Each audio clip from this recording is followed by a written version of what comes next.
There's nothing like cracking that cellophane and pulling that record out. It just smells great.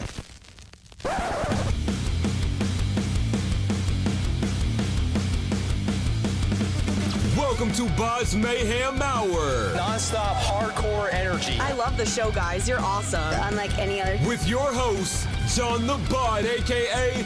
the Bod Father. Man, this stuff rocks. What's up? This is Kyle Pfeiffer, Blacklite District, and you are listening to BODS Mayhem Hour.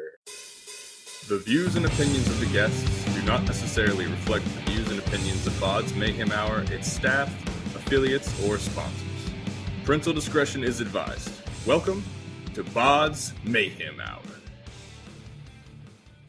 Hey everybody, welcome to BODS Mayhem Hour. I'm your host, John the Bod, a.k.a. the Bod Father. Today, it's an honor and a huge privilege to welcome back my friend Kyle Pfeiffer of Blacklite District.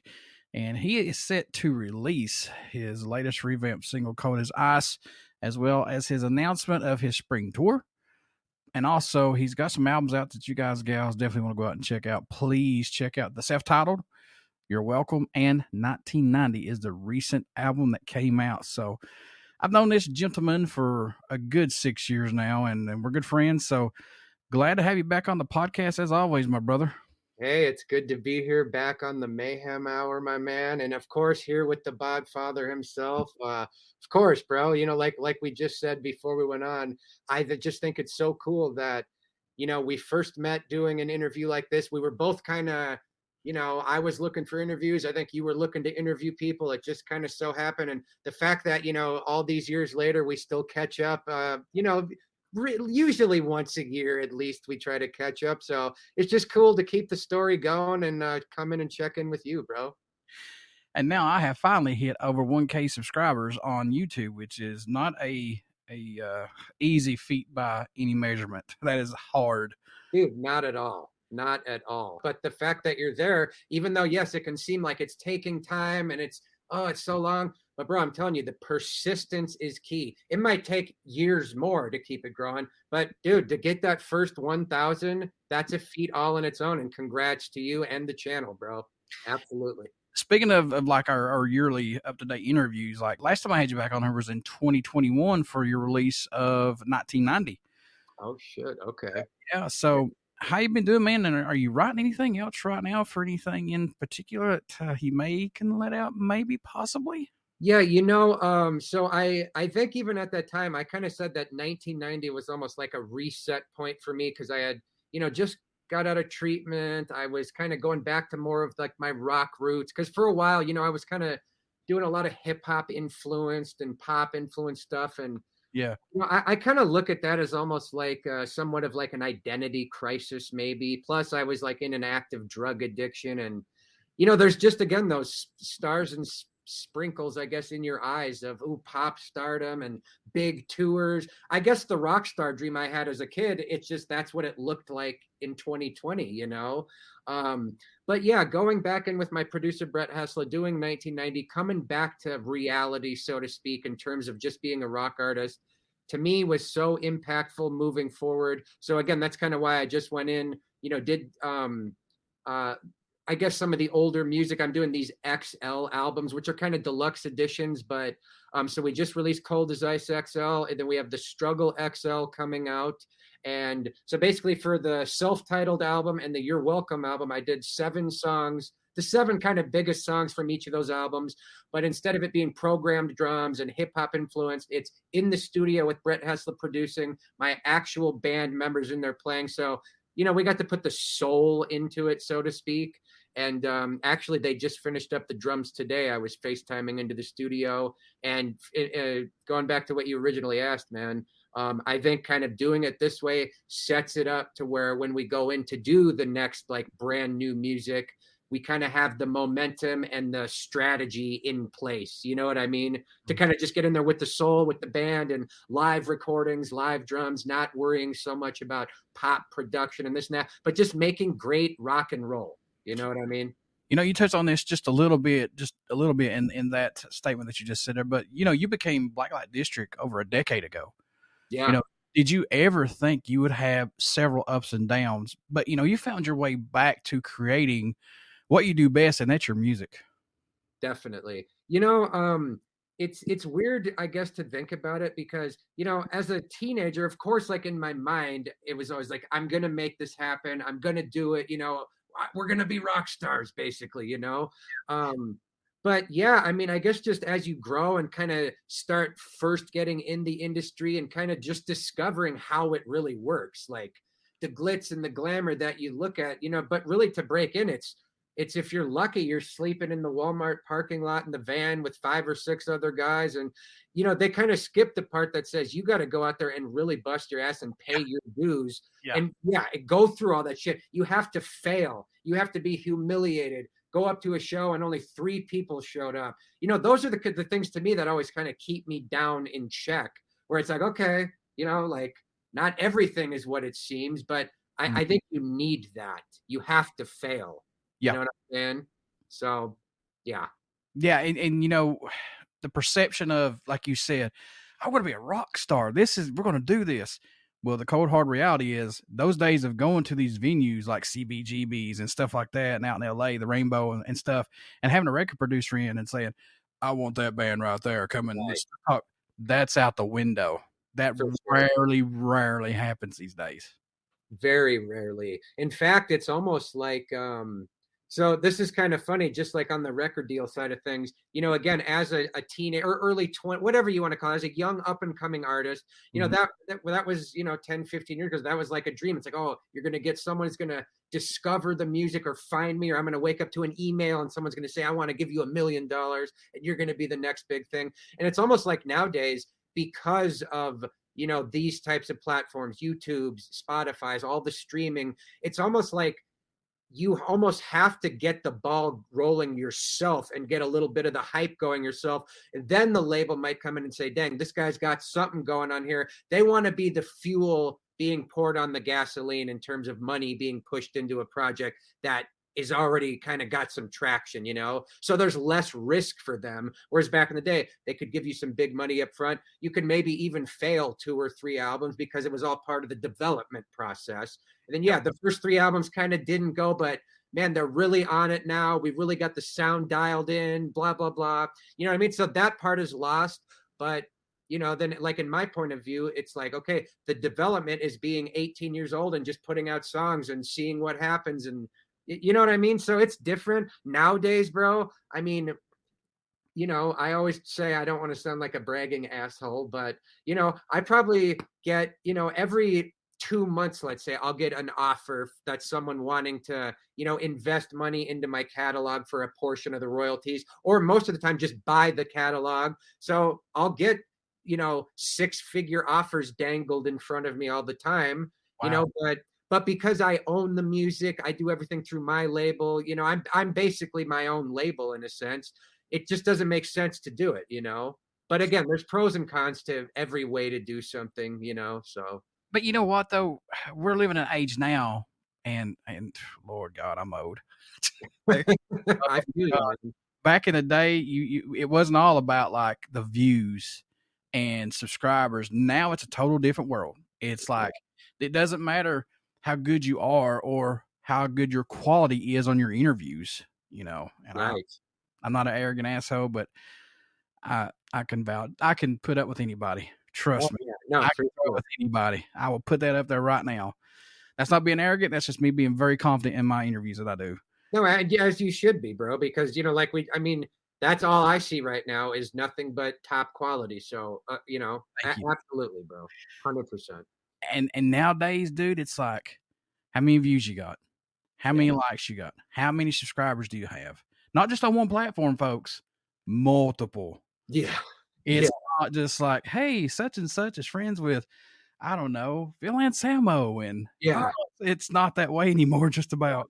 It's almost like, if you think about it from that point of view, being, again, views, likes, numbers, it's literally like the music industry just also transitioned into the social media era. It's all social media driven, because you're right. 10 years ago, they might have said, well, how many record sales? But it's, there was so much more to it than just that. Mm-hmm. Yeah, and it's a strange world, but hey, there's a lot of people that's well deserved on what they've got so far, and I'll say that hands down. They've Oh, deserved. absolutely. And again, I think we even talked about this before, but it it levels the playing field for sure, but it makes it so much more difficult because there's so much more competition now. So to find kind of your niche audience, there might be 100 other people doing that, or in many cases, thousands of other people, whether it's music or an interview platform or whatever the case may be, But again, double-edged sword, because there's always good and bad with all those things, So what's good about this new era might not be what was bad about the old thing. And so, you know what I mean? So, yeah. Speaking of likes and views, I thought this was cool because when he dropped this, man, this thing just rocketed. So Cold as Ice, the original single, has 100+ million streams, folks. 100+ million streams. It was number 35 on Billboard's mainstream rock chart, and he's released in conjunction with a Minecraft-themed music video also. Yes. What was about this to say, I want to go back and redo this? Was there just something about this that you said I could improve on this or just remaster it, do something with it? It pretty much, it was kind of like, again, like being an up and coming artist, kind of learning how to record, how to write songs. These were, again, this was kind of like my development process, was writing a song like Cold as Ice, putting it out, putting a kind of cheaply made iPhone video out with it. And I was just kind of releasing a song every month or two. And that was just one in the line of music I was releasing. And again, obviously it had the Minecraft video, which has done crazy numbers. I think just that video itself is over 75 million views, which would technically be a gold record right there at the 75. And so Cold as Ice, there's a song called The Struggle. There's multiple other songs. So again, when I went back to do 1990, got back in the rock roots, I'm kind of thinking clearly. I guess I always just felt that I'm kind of known for these older songs, but to me, they always missed the soul. The feeling of a real drummer being in there and playing, having a real producer there. Because other than that, it was just me programming the drums, programming the bass. Everything was pretty much virtual instrument except for the guitar and the vocals, which are also edited and such. And to me, I felt like these songs, just like Cold as Ice especially, it's been such a hit for me and has had so much impact. I just felt like I would be doing an injustice to not record it with my guys and producer today to kind of bring it up to today's production value. And I really think we did that. I'm really proud of it. And from what I've seen so far, the fans are really liking it. I mean, it's got like 100,000+ views in under 3 weeks on YouTube, and even on TikTok, man, 170K. And that's a first for me. So. And I will tell you right now, I tell it like it is on this podcast. I dig it. I like what you've done with it. And it gives me that, now just bear with me, no listen to me. For sure. It reminds me, and it gives me that Red Hot Chili Peppers Californication album. It gives me that feel and a vibe with that in a way. Okay. It's kind of got that, like, yeah, it's got a good feeling to it. It's I love to hear that, man. This is great. I love this version, man, especially your vocals and how you did the vocals and stuff. Great. I love this revamp of this song, honestly. Man, I'm so happy to hear that, bro. Because you know how it is. I mean, even like let's say movies, for example. Like if someone does a remake of like Halloween or something, there's always going to be a big majority of the audience who's going to say, I love the original Halloween. Nothing's ever going to change that. Nothing's ever going to be as good as that. And I get that. Just like with the song, typically if someone does a remake or something like that, it's like, yeah, it's cool, but the original is just such a classic. So of course that kind of scared me because I know most people are used to it one way. But when you go look at YouTube and read the comments, I think it's just because I have this fan base that's just so hardcore. They just crave this stuff, man. The most comments I think I've ever seen on anything where it's like, oh my God, this is better than the original. And I don't put it out to say, oh, I hope you like this one better. It's not that. I just wanted to have that version for me. But when you can impact a fan base like that, I feel like we did something right. And again, man, to hear those kind words from you about the song, it just kind of makes me feel like I did the right thing. So I appreciate that, brother. It honestly does kind of make me feel like it's better than the original. And I love seeing that from people. And I know sometimes you can overvamp stuff, just leave it as is. For sure. But this, yeah, dude, this one's like, wow. And that's kind of when we went in, it was like, well, I don't really want to stray far away and make it way different. because there was talks of, well, if we're going to do it, let's make it different and unique. And that was like, okay. But then it was like, man, because just again, it's just been one of my bigger songs. You can't go too far away. So we kind of said, let's keep it right in the same lane it's in. It's the same song, just up a level or up a production quality, or it has a little extra, even if it's just a little something, What's that growth though when you see Struggle and now you see this song that's being revamped? What's that growth though to see them come alive even better now? And how happy does that make you though to say, look, man, I feel good about these two? Oh, it's the best. It is the best. And I love how you just kind of touched on, so like again, the Struggle I think is almost 7 years old now. Cold as Ice, 5 or 6 years old. So I kind of look at it like this, to see it kind of again get to be released right now, like as if it were a new song, having like some press involved, getting to do promos like this, having the new video. So it feels like a new release, even though the fan base and I obviously know it's not a new song. Right. But I was telling someone this the other day, like radio. I'm sure we all grew up listening to like a great rock station or whatever, like AC/DC Back in Black. It got added to the radio. You still hear it today. That's how these songs kind of became legendary, was that they were on the radio and they never really went away, But, an artist like me that doesn't have a huge radio following. I mean, I've had some airplay and some charting and stuff, but it's not like my main thing. So I kind of look at these revamped tracks being re-released like Spotify, YouTube. It's almost like the new version of radio where it's had its moment a few years ago. It's still there. Now it gets like another moment to shine. And maybe it brings some new people who just discovered it now for the first time. And then who knows, maybe in another 5 years, we do a live video of it or an acoustic video. And I think it's going to be things like that over years and years that kind of can make something legendary. Just, you know what I'm saying? Like instead of being on the radio for 30 years straight, you had to take that song and do many different things with it over 20, 30 years in the streaming era to be able to kind of get it to that level. You know what I'm saying? So it's almost like a song is never being promoted, or it can have just as high of a promo budget 5 years after it comes out than it did at the time. And that's something that's very different, because the rule book is not there. It's been thrown out the window. So you can really do whatever you want. You know what I'm saying? It's interesting. So what about a sleeper song from you, man? I know there's got to be a song from you that you wanted to put out, but you just couldn't pull that trigger. Is there one that you're going to maybe entice the revamp on that too and finally put it out? Dude, you must be reading my mind, because literally tomorrow night, like under 24 hours from right now, I'm going down. I'm doing this collaboration. I've had this song that I've had this chorus written for at least, 3, 4, 5 years now. I think it's a smash chorus.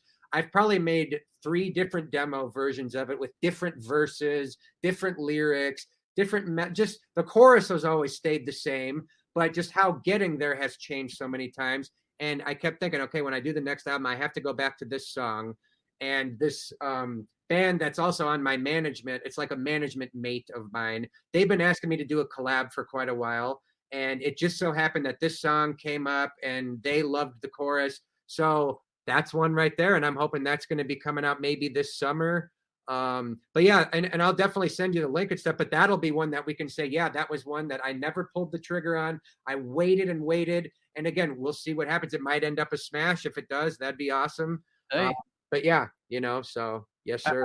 I got to ask this though, because my and your both favorite horror stuff is Halloween. So I got to ask, man, I know you got the shirt representing there. Oh, I do. Yep. When we going to get something from you toward Halloween, man? Are we going to get something to finally, that you're going to put some lyrics to? Oh, man. Before I answer that, I have to ask you something. Mm-hmm. So we both like Halloween. There was a big controversy this last Halloween with a movie called Halloween Ends, right? Yeah. So what did you think of it? I'll be straight up and I'll be honest. I have not watched it yet. Okay.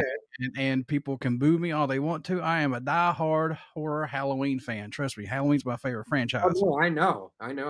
But, I want to sit down and watch 1, 2, and 3, the last 3 that just came out in succession. I want to do them all in a weekend and then compare them. I know things change. I know things that, if things get stagnant. If you just keep, you gotta advance, man. You gotta put new stuff in there. Well, and that's why when that movie came out, I'm sure you saw the reaction a lot of people had. There was a lot of, oh, it's terrible and this is not this. So from my perspective, I won't give any spoilers since you haven't seen it, of course.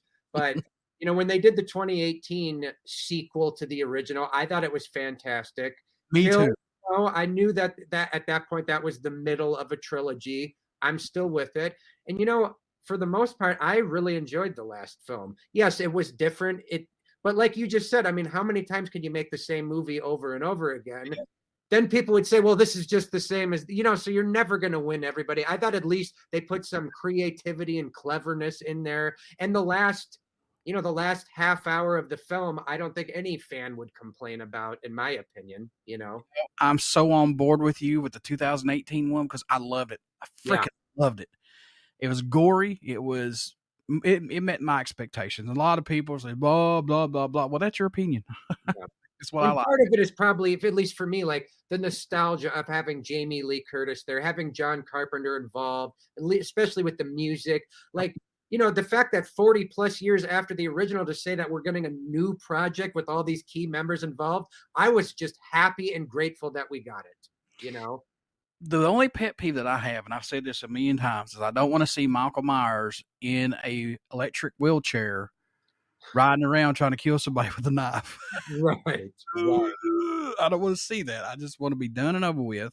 Right. And if I think that might be why some people didn't like Halloween Ends. Not that happened, but they maybe alluded to. I mean, aging is a real thing, So. And here's another thing that several of my friends have told me, that hey, if it's spirit cursed or possessed, then let it move on. Yeah. But don't make another one. Oh, it's Michael in another body. I don't want to see that, just like on Jason. They did that. I don't want to see that. I think it was Jason Goes to Hell. 9, maybe 6. I don't know. But yeah, see, again, no spoilers, but they, at first, it almost seemed like they were going that direction in that movie. And I was like, oh, but then, again, there's not much I can really say without going too much, but I was happy with it, but I did understand where people were coming from. And you have to be a bit open-minded on this. But like I said, I think they concluded it. That ties in with the very first movie, and they kind of tied it all up. And I thought it was a very creative way to do it. So when you watch it, though, man, I'd love to hear what you think. Oh, I'll let you know for sure. And I got a kick out of people saying, well, they had irons and crowbars and all this stuff trying to kill him. I was like, well, if you're going to be killed, wouldn't you pick up anything that you could think of to throw? And I mean, of course. Come on. I mean, yeah. Right. Oh, absolutely, man. Yeah. People don't think about that. Like in the spur of the moment, you might grab this or just anything, you know. Yeah, so, paper cut could save your life on somebody. It really could, man. That's for real, bro. So I don't think I've ever asked you this before, man. How important is track listing placement on an album or your EPs for you? That's a great question. I don't think I've ever actually been asked that before. You know, it's weird because as an artist, of course, I look at the track listing. I listen through, 10, 20, a lot of times, I mean, I'm always listening, especially when putting an album together and how it flows. So I do take it very serious. On the other side of that, I also feel like, well, I bet a very small percentage of people are ever going to sit and listen to it front to back. That was actually like a controversy last year. I can't remember who it was. Maybe it was Taylor Swift or something. She released an album and was complaining that people were shuffling through it on Spotify. So I think on Spotify, when you shuffle an album now, it only plays it in order. But I still do think, especially for that hardcore fan that does want to sit and listen to it right when it comes out, I think it's very important. And, again, I guess it's just perspective of who cares about it. If the fan cares, then it was very important. You know what I'm saying? If no one gives a shit about it, I can still be happy with how it turns out. That doesn't necessarily mean it has to make an impact, but I still definitely take a look at it for sure. What do you hope everyone takes away while listening to this newer version of Cold as Ice XL? Man, what do you hope they get from it when they start listening to this compared to maybe the original one?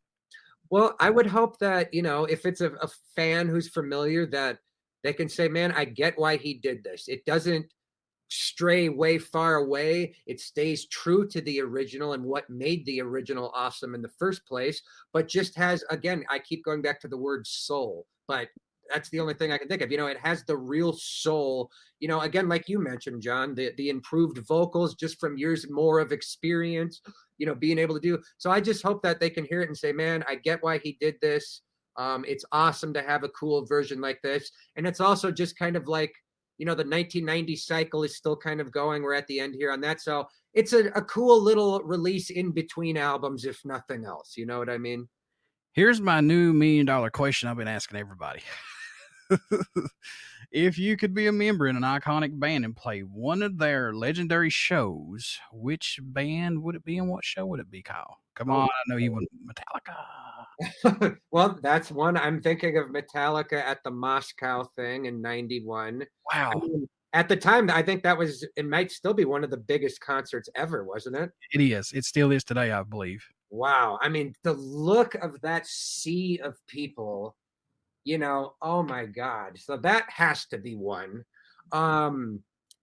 Really, I mean, any of I wish I had a specific, maybe like an Ozzy and Randy Rhoads on one of those Blizzard or Diary of a Madman tours. There was a show they did in Chicago just a month or two before Randy Rhoads' death, whereas the picture of the iconic Ozzy lifting Randy up on his shoulders, that would have been very cool to experience. But yeah, things like that. I mean, just to get to see like the 1983 US festival, the US festival with like Motley Crue and so stuff. But if I had to pick one, I'd probably go with the Metallica in Moscow. I had Jason Newsted on a show many moons ago. Okay. Yeah. He was talking about that specific concert because he was like, that show was the show that floored him pretty much because it was just a sea upon sea of people. Yeah. And then to hear the military marching in, and then he's like, shit got real quick. Oh, yeah. Yeah. And I remember them saying too, and I believe that the first several rows of the audience was all military and such, I believe. Is that right? Yeah. Yep.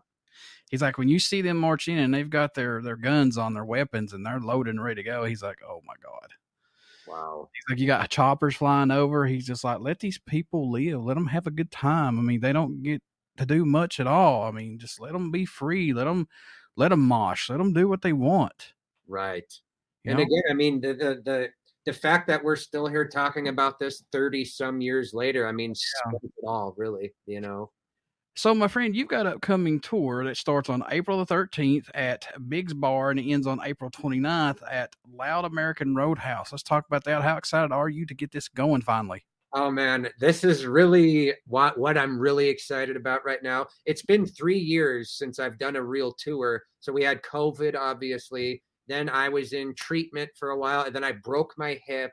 And one thing after another, we tried to do a tour for 1990 last summer, which ended up getting canceled. And, like kind of like we were talking about earlier, man, sometimes it just feels like one hurdle after another, like get me on the road and then all these things. And it's like, I'm stuck. I just can't do it. But the fact that the tour kicks off 3 weeks from today, as of us recording this, I am so excited. I just bought a new tour van. The hype from some of these fans and even parents who are reaching out, asking about the shows. I think this is going to be the biggest headlining tour Blacklite District has ever done. Good. So, and again, to get to go out now with my actual full live band, playing a lot of these tracks, especially from 1990 live for the first time, and doing it myself, not having to worry about if I'm getting an opening slot or doing this. I'm doing my own tours. You know what I'm saying? And not only that, bro, to have the team I have, the Home Slice Group is my management team. Amazing team right out of Rapid City who've been helping me promote, get ready for the tour. Obviously, Brad and Graham over at Industry Works, the publicists, are great. So it's just been incredible to have a real team in place, helping promote this tour, working with the venues and promoters to get the word out. Oh man, this is why we do it, like this is like when you start just loving the jam. So I always feel like going back on tour kind of gets to take me back to the true original love of just playing live, Is it going to be hard for you to put together a set list or no? Not really. I think at this point, because of, again, the online following, the Minecraft stuff, half the set is already going to be filled with songs that I feel like have to be there, like Cold as Ice or The Struggle or some of these. But it can be because I guess now over the years, I have so many songs, like between all these albums, you can't play everything. So it is and it isn't, you know what I mean? But we pretty much have 20, 30 songs that we're kind of trying to know at all times and, kind of switch them in and out here. But we'll have about 3-4 days of rehearsal before the tour. So we're definitely getting down to starting time, though. That's for sure. Folks, you want to get out and pick up this new revamped single, Cold as Ice XL. And please don't forget to pick up Kyle's other stuff that's out there. A self-titled You're Welcome in 1990. Please just give him a fair shot. I guarantee that you will like this stuff that he's putting out there. And Kyle, as always, before I let you go, how can folks stay in touch with you, buy all this stuff, tour dates, everything under the name of Blacklite District? How can you do that, sir? And I'll say that in 1 second. I want to drop an exclusive right here on BODS Mayhem Hour. Oh, baby. So we have Cold as Ice XL. And then The Struggle XL just came out. The video will be coming out. We've been waiting to announce this, but I would like to announce today that on June 9th, this summer, I will be releasing the self-titled album, Blacklite District XL version is coming out, which will feature 7 more tracks. Everyone's been asking me about the release date. We haven't told anyone yet, but now right here on BODS Mayhem Hour, Blacklite District XL drops on June 9th. And yes, you can find me on all the social media platforms at Blacklite District, music and all the streaming spots. And John, I hope to see you soon. I hope you can make it out to a show sometime. We got a lot more dates coming in. So if you see anything close by, hit me up or the publicist, and I'd love to kick it, man. Hey, man, before I let you go, as always, you care to do another promo for my show? Of course, bro. What's up? This is Kyle Pfeiffer, Blacklite District, and you are listening to BODS Mayhem Hour.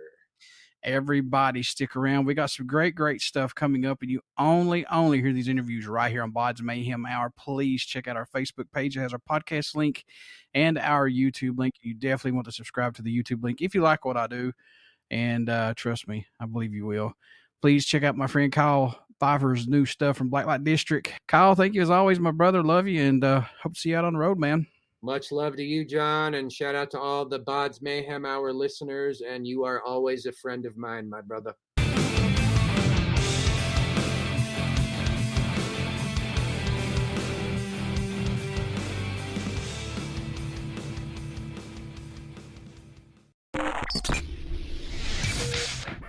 You're listening to BODS Mayhem Hour. Follow us on Facebook, Twitter, and Instagram.